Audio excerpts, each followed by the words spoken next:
again, everybody. Welcome back to another episode of 15 Good Minutes. Freddie, what's happening, my man? Not much. How you doing? I'm doing good, man.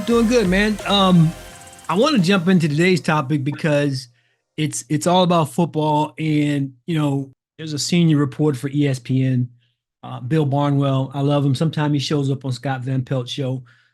He wrote an excellent article this week where he was basically taking a look at some of the rookie quarterbacks in the NFL. If you look at what Barnwell is talking about, I want to start with Bo Nix.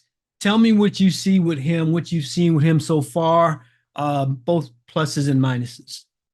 Well, all three teams, players, Bo Nix, Caleb, and Jayden. I think Bo Nix has the overall defense around him, and which I think is very important for a young rookie such as Bo Nix, who does not have a lot of weapons offensively around him. So I think that has been a plus for him. I like his poise. I like, if you give him a little bit enough time, he can make enough plays with his arms, as well as with his legs. I think that's been a plus for him offensively.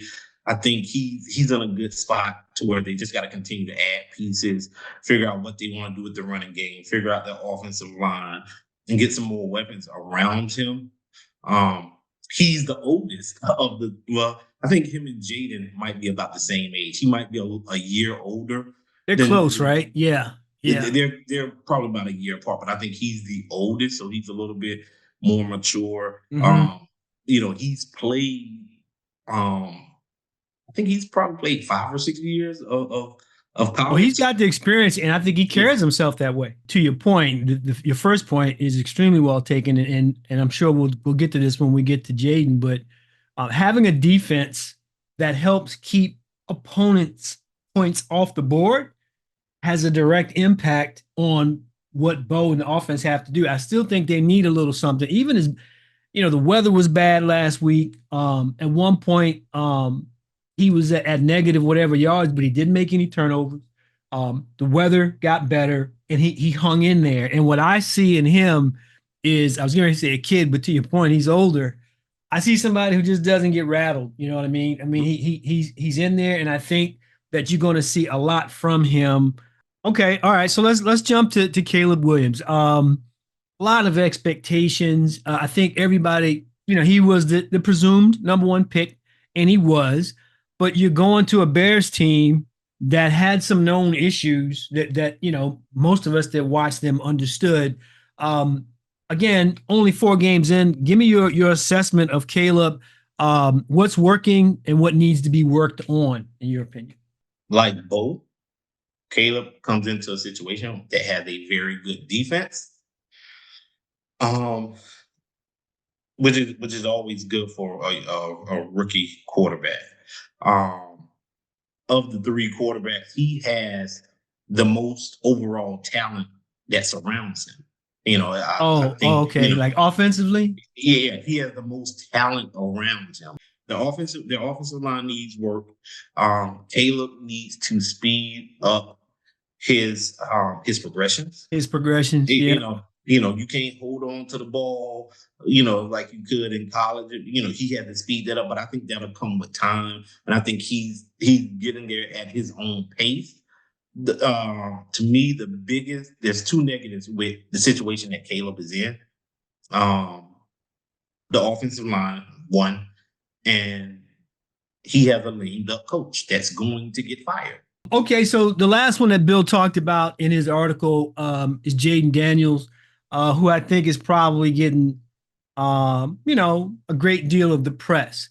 I'm going to start off by saying this. I probably had more calls, texts, or whatever from people that I've known for years asking me, do you believe, to include Vern. And I told them, as a Commanders fan, no. And I don't mean that as a slight against the young QB. What I'm saying is, to me, the biggest difference in this team today is we can put points up.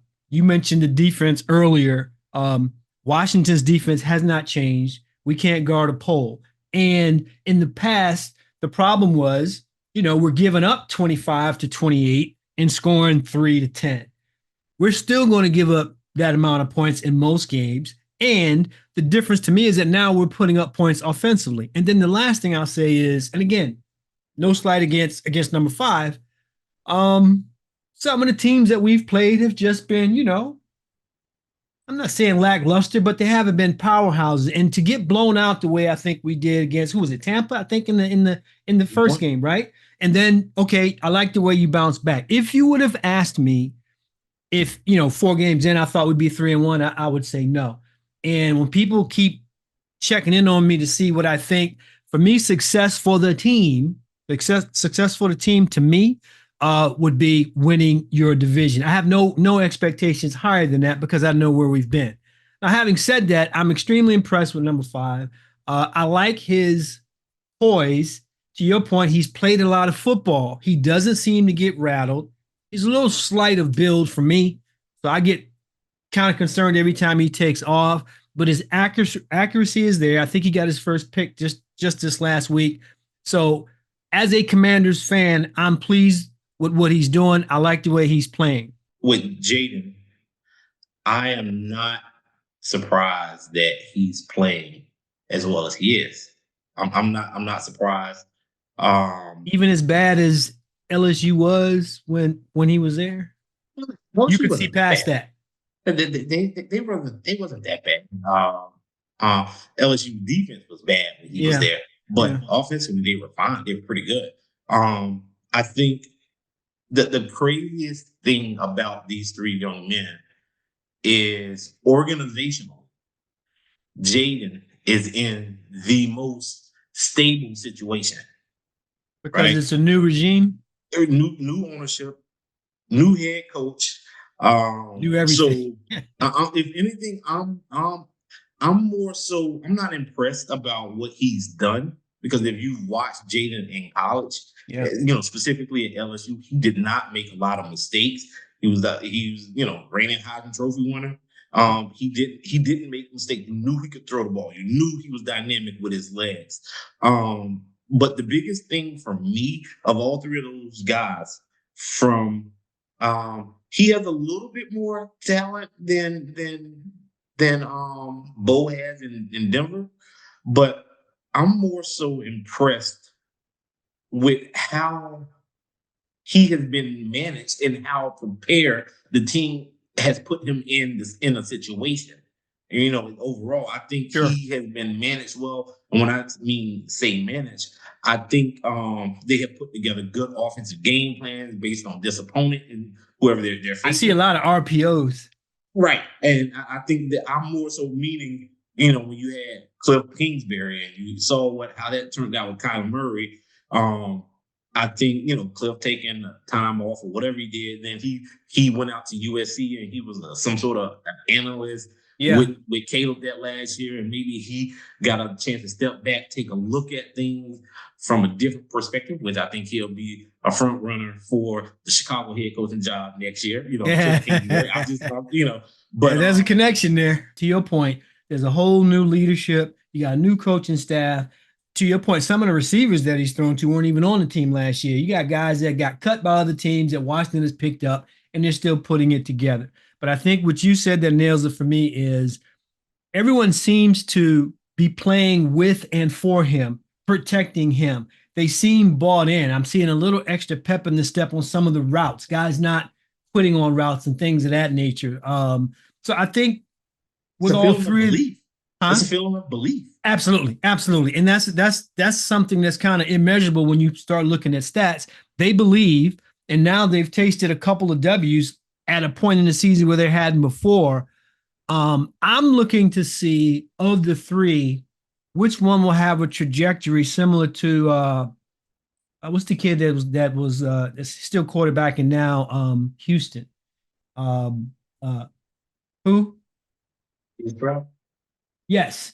Who the way his Stroud season went last year, I thought that was more impressive than I expected. I thought he did a good job. To your point, I see a lot of similarities with the way that team, wrapped themselves around him, played with and for him. And I think that all 3 of these teams have a shot. I think the one in my opinion, that has the toughest road to hoe is Williams, because organizationally, I mean, they're already having these meetings. You know, the coach is out.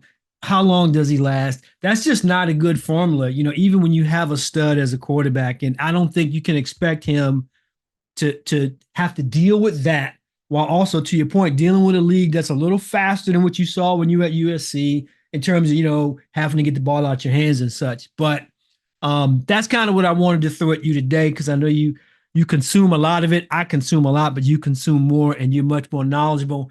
I love what Barnwell wrote about it. I thought it was a very even tempered article. Like I said, we'll have it, you know, a link to it in the description below. Again, very early. I wanted to have this conversation with Freddie before, but it was like I wasn't going to do it 2 weeks in. Thought about it last week, and I thought, okay, this is a good time. You know, we can look at it now in terms of the length of the season, and we'll do it again. We'll do it again. There's still a ton of, yeah, you know, it's early. There's a ton of football to be played. So that's pretty much all we wanted to do today. Before we check out, Freddie, you got anything to say today? We've had a rough 2 days, if you will. Pete Rose and the Kimbe Mutombo passed away yesterday. How about that? Yeah. And you had today, you had Amos, most famously known for James from Good Times and Roots and Coming to America. You know, he passed away. So you know, condolences to their, you know, their friends, family, and loved ones. And you know, go from there. Yeah, I couldn't agree more. I mean, each one of them, very interesting. You know, Dikembe, to me, I learned more about him after he left the league and was extremely impressed with what he was doing in Africa. Pete Rose, I don't think anybody played harder than him. I think he kind of sealed his own fate when he admitted to the gambling issue. But just, I mean, hell of a baseball player. You know what I mean? And then, you know, what Amos did for Good Times at the time that that show came out, to me, he portrayed a no fooling dad, a black dad in a black family who wasn't Cosby or one of those other shows. And I felt even growing up like that to me resonated as a TV dad more than anything else I'd seen. And to your point, his film credits were really impressive. So yeah, prayers up to each of the families of those guys, and hopefully you know, everybody will get through it with some grace and understanding. Again, that's all we got time for today. One quick note: the baseball playoffs have started. Wild cards going on this week. This weekend we're getting some divisional play. So hopefully your team's in it. Boom. If they're not, don't worry about it. You can find one to latch on to, and we'll be glad to support you guys.